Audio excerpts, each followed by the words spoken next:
আসসালামু আলাইকুম প্রিয় বন্ধুরা। আজকে একটা আম কিনছি। আমটা ভাবছিলাম বছরের প্রথম আম, ভালো হবে। খেয়ে দেখি কী অবস্থা। আসুন আগে কাইটা দেখি। কাটার পরে দেখলাম আমটা পুরো ফুলা, ভিতরে কোনো স্বাদ নাই।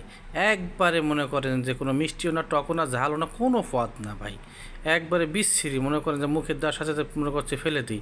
টাকা দিয়ে কিনছি তো ফেলে দিলাম না। একটা আম 30 টাকা, দুইটা আম 60 টাকা দিয়ে কিনেছি, বুঝছেন। এই আম এখন কিনে ঠকবেন না, কেউ ঠকবে না প্লিজ। আপনারা আম একটা খেয়ে কাইটা তারপর খাইয়া তারপর বাসায় নেবেন। তা না হলে যত টাকার আম কিনবেন সব আম কিন্তু আপনার মরিচ দিয়ে খাওয়া লাগবে, কারণ মরিচ ছাড়া এই আম একটু মজা লাগবে না। যারা আম কিনে ফেলেছেন তারা মরিচ দিয়ে ভালো করে চিনি দিয়ে মাখায় খাবেন, টেস্ট লাগবে আশা করি। বা জুস বানিয়ে খাইতে পারেন চিনি দিয়ে, তাইলেও মজা লাগবে। এছাড়া এই আম কিন্তু আপনি খালি খাইতে পারবেন না, বুঝছেন। ইনশা তাই আশা করি এই আম কিনবেন না। আম কিনে বুঝে শুনে কিনবেন, কিনে ঠকবেন না। এখন আমার এই চ্যানেলটাকে একটা সাবস্ক্রাইব করেন, একটা লাইক দেন, মুসলমান হিসাবে সাহায্য করেন একটা সাবস্ক্রাইব করে, একটা শেয়ার দিয়ে। প্লিজ ভাই, বসে থাকবেন না, দেন না একটা সাবস্ক্রাইব।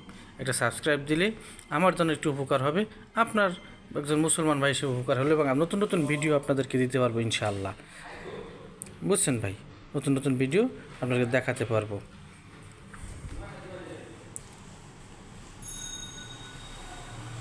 পুরা খোসা খাইলাম, কী করবো আর। দুঃখের বিষয়, টাকা দাম কিছু না, কষ্টের টাকা। প্রথম ভাবছিলাম আম খাবো, কিন্তু খাইতে পারলাম না।